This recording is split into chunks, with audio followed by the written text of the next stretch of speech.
मध्य प्रदेश के राजा अश्वपति संतान के अभाव से चिंतित रहते थे।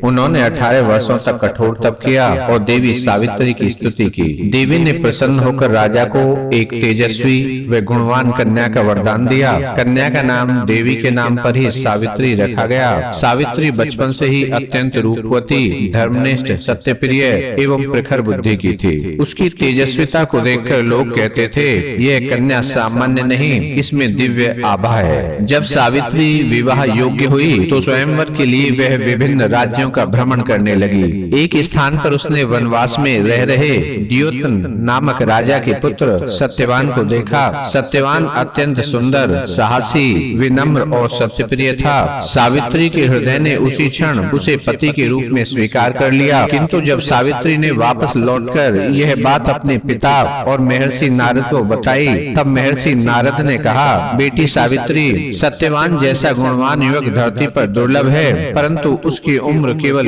1 वर्ष शेष है। यह सुनकर सभी स्तब्ध रह गए। लेकिन सावित्री ने शांत स्वर में कहा, जिसे मैंने एक बार मन से चुना, उसे ही मैं जीवन भर अपना पति मानूंगी। सावित्री ने सत्यवान से विवाह किया और अपने सास ससुर दुयतन एवं उनकी रानी की सेवा में लग गई। सत्यवान का परिवार पूर्व में राजा था, परंतु शत्रुओं ने राज्य छीन लिया था, इसलिए वे वन में रह रहे थे। सावित्री ने बिना किसी शिकायत के साधारण जीवन अपनाया और परिवार का आधार बन गई। सावित्री जानती थी कि सत्यवान की आयु कम है। जैसे जैसे दिन बीतते गए, उसके मन की चिंता बढ़ती गई। अंतिम दिन नजदीक आया तो उसने 3 दिन का कठोर व्रत रखा, ध्यान किया और रात भर जागकर सत्यवान के लिए तपस्या की। उसकी आंखों में भय था, पर मन में अटूट विश्वास। निर्धारित दिन सुबह सत्यवान लकड़ी काटने जंगल गए। सावित्री ने कहा, आज मैं भी आपके साथ चलना चाहती हूँ। जंगल में लकड़ी काटते समय अचानक सत्यवान के सिर में अत्यंत तेज दर्द हुआ।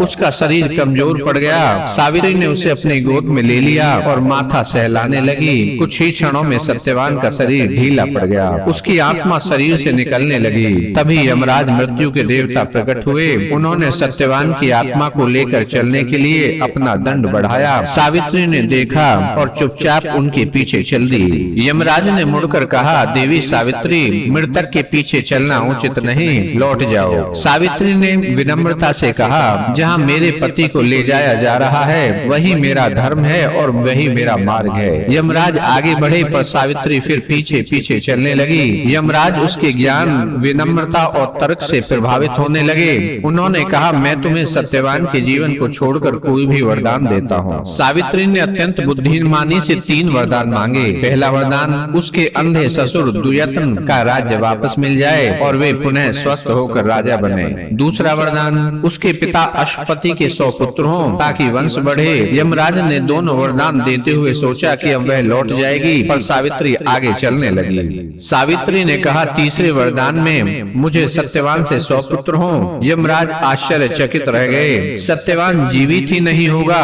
तो पुत्र कैसे? वे मुस्कुराए और बोले, सावित्री, तुम्हारी बुद्धिमत्ता और धर्मनिष्ठा ने मुझे परास्त कर दिया है। मैं सत्यवान को जीवन प्रदान करता हूँ। सावित्री वापस उसी स्थान पर पहुंची जहाँ सत्यवान का मृत शरीर पड़ा था। कुछ ही क्षणों में सत्यवान ने आंखें खोल दी। वह बोला, सावित्री, मैं गहरी नींद में था, क्या हुआ? सावित्री मुस्कुराई। उसकी आंखों में खुशी के आंसू थे। बाद में उनके ससुर को राज्य वापस मिला। अश्वपति के 100 पुत्र हुए। अब सत्यवान सावित्री सुखपूर्वक जीवन व्यतीत करने लगे।